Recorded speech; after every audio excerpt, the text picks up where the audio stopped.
I agree with you that it's a lot less sweet, and the flavors have fallen. I think that's what it is. The sweetness is and gone. it's like a a whiskey tinged candy bar in a glass, pretty much. Well, I'd like to take credit. Take credit. Yeah. Fuck you. Hashtag fallen in. I wasn't even listening. Credit the Tap Takeover Podcast 2018.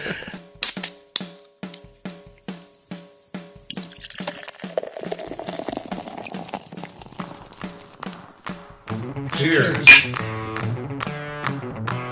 You stumbled on into the Tap Takeover Podcast.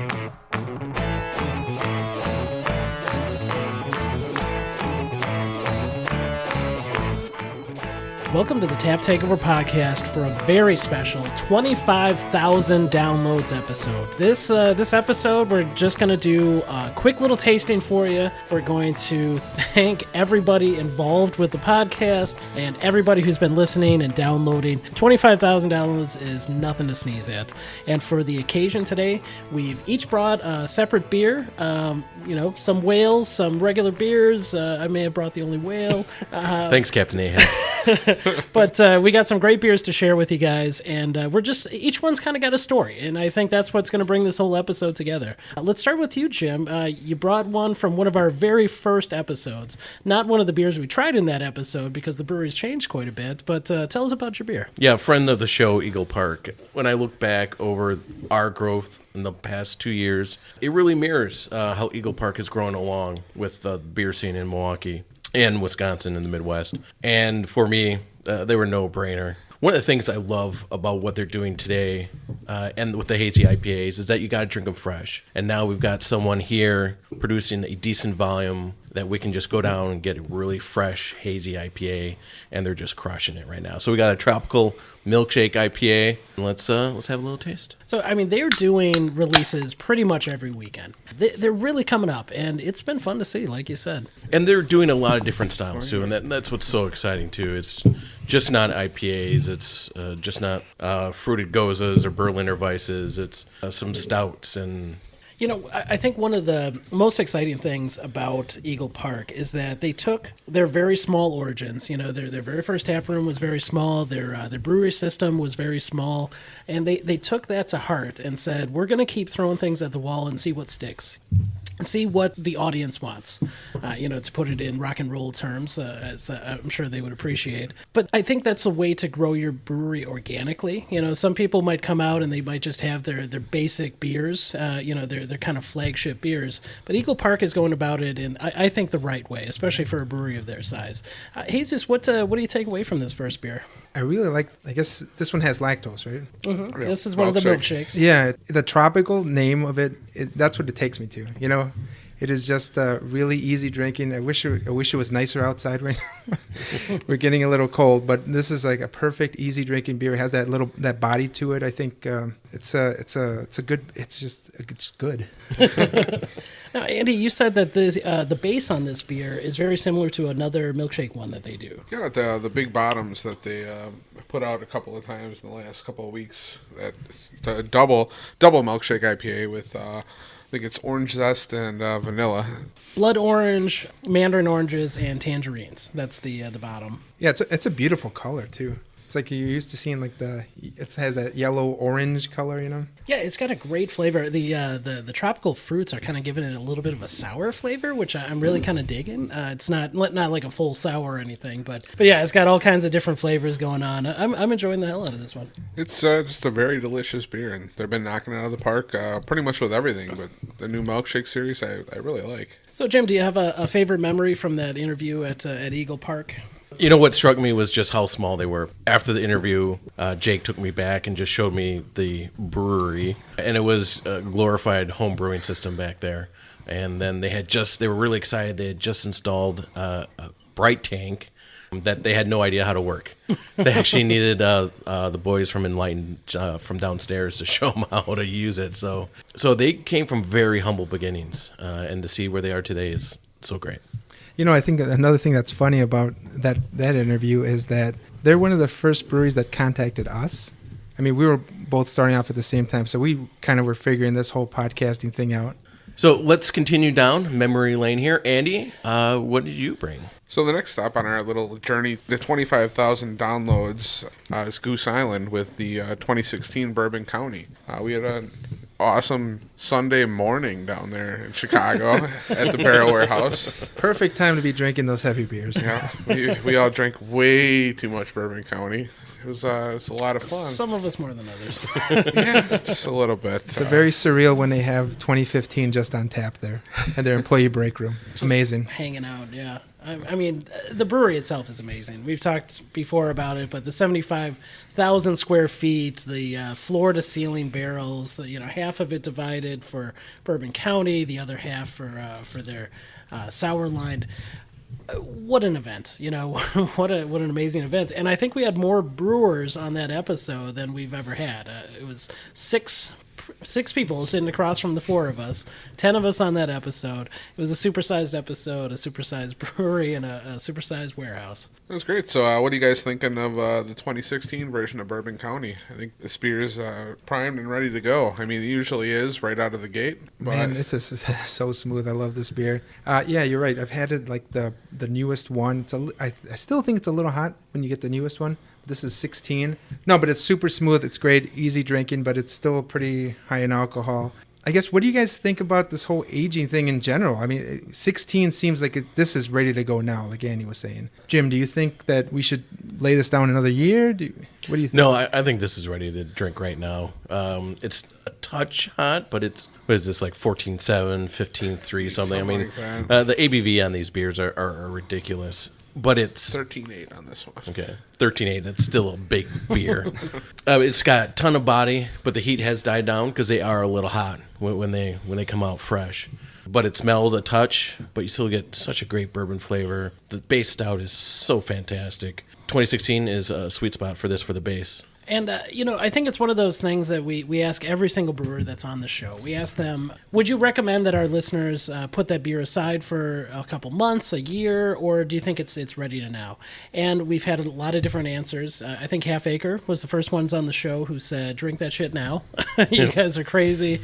Maybe do it as an experiment, but we recommend you drink it now. I think Goose Island defies that.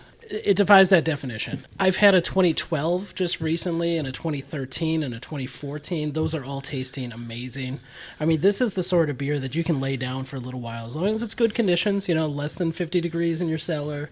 You really want nice dry conditions. But for the most part, this is the exception to the rule sometimes. Yeah, about the only one you don't want to age too much is the coffee one, because coffee does drop off so quickly. Well, I think it's so good fresh. It is really good fresh. Anything with the adjuncts, even the Northwoods where it's got that blueberry and almond, those are falling off as we speak. Anything with adjuncts is going to fall off. But that's what's nice about the original Bourbon County. No adjuncts, just straight bourbon stout. Any more memorable moments from that episode?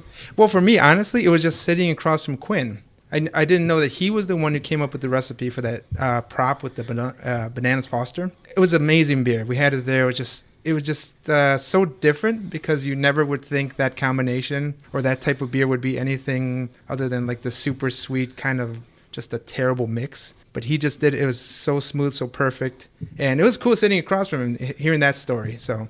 And, just to let everybody know, to, kind of let you peek behind the curtain, we do have, again, our second annual bloopers episode that'll be coming out in December. I think I'll be featured heavily. And you want to tell them about some of my mistakes on that episode? Well, was it KBS, CBS, BCS?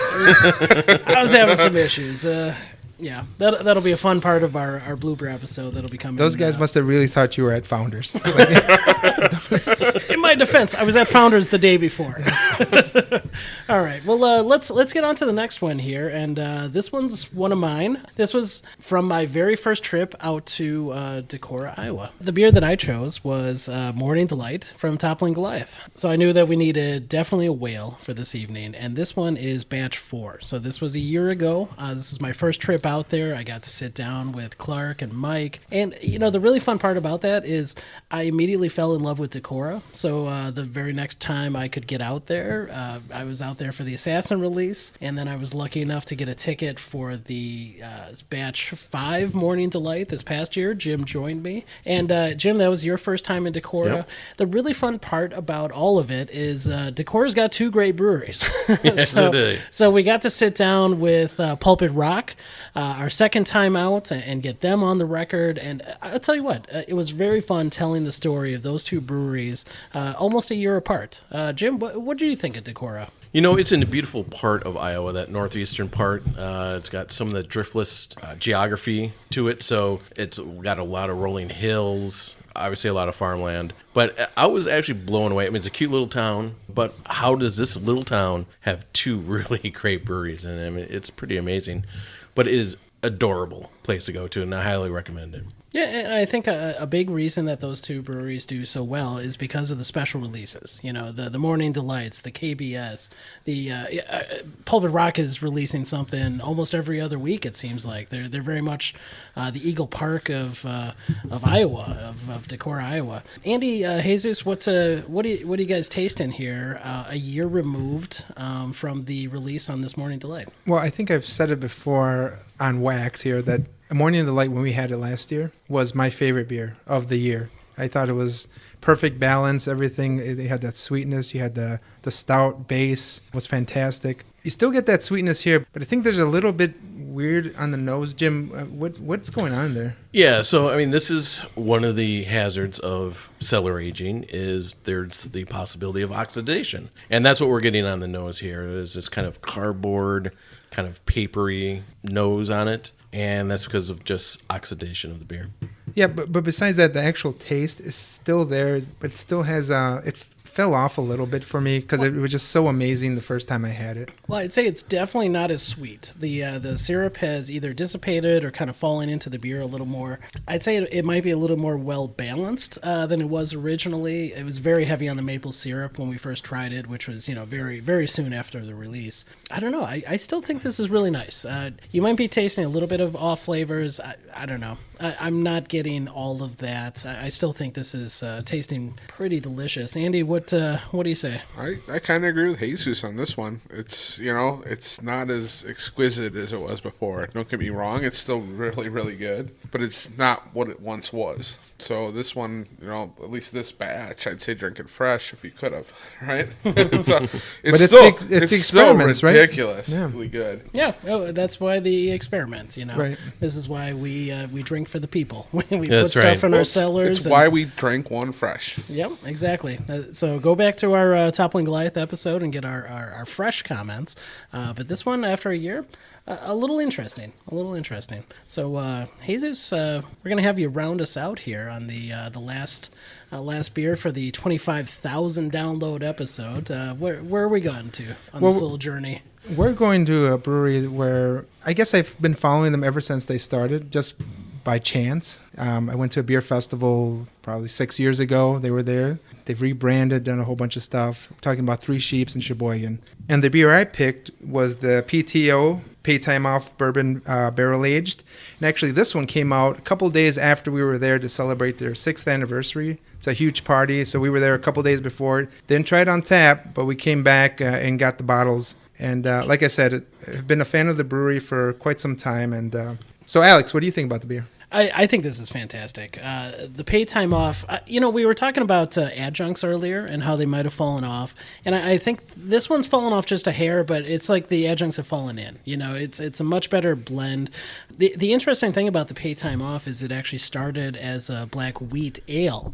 And it's kind of turned into this full-blown imperial stout. So throwing it into a bourbon barrel and having it come out at the same time as the barrel-aged Uber Joe, it's a really fun release time. Fun episode. Jesus, you kind of put us in touch with Grant up there. What were some of your favorite memories of that episode? I just like the story, right? They started in like the back of a bar and kind of moved into their new space, which is an old, I think, Coke distribution area. And it is an awesome facility. It's really cool. But I guess I just want to go back to the PTO. I just think it is so much better now. Because I think they both came out, the Barrel Aged Uber Joe and this one came out that same weekend. I just love that Uber Joe. I just thought it was an amazing beer. But Do you have a preference between the two, the PTO and the Uber Joe, the barrel aged versions? well, that's what I was about to say. Back then, Uber Joe was way above this, but this has a lot of stuff. You're right. You say things fall off. This fell in. That's a really good way of saying it. It's a little bit more complex. I just didn't get that before. For me, I'd take Uber Joe, the BA Uber Joe, fresh over this any day. I agree with you that it's a lot less sweet, and the flavors have fallen. I think that's what it is. The sweetness is and gone. it's like a whiskey tinged candy bar in a glass, pretty much. Well, I'd like to Take credit. take credit. Yeah, fuck you, man. Hashtag fallen in. I wasn't even listening. Credit the Tap Takeover Podcast 2018. Yeah, I think this has become a much better beer than it originally was. Whereas I think the Uber Joe's gone the other way, which is pretty interesting for two barrel aged beers released at the same time. I had a great time at that interview. I know it was a fun ride up there, listening to some old clips that we had put together. Jesus, any last thoughts on this fun interview? No, nothing much. I just think it was fun just to hang out with a brewery that I kind of saw grow from the earliest, festivals that I went to, and to see what they've come now. It's very impressive. So. And that's a big thing that we're all about on the podcast, and I hope you've taken that away from our 25,000 download episode. Is growing with breweries and watching breweries grow is a big part of what we do, and kind of shining that spotlight when it needs to be shined, when they're doing special releases, when they're doing really good things, even shining that spotlight sometimes when people aren't doing great things. Sometimes it needs to be pointed out, and that's what we're here for. And we really appreciate every single person that's downloaded a single episode. We appreciate. Not everybody has a lot of time on their hands, so we really appreciate when you spend a little bit of time here with the Tap Takeover Podcast. I think that's going to do it for us for now. End of our beers, end of our beer journey here. So for me, for Alex, Randy. Jesus, thank you. Jim. this has been another solid non-fail production. Cheers, boys. Cheers. Cheers. 25,000 more.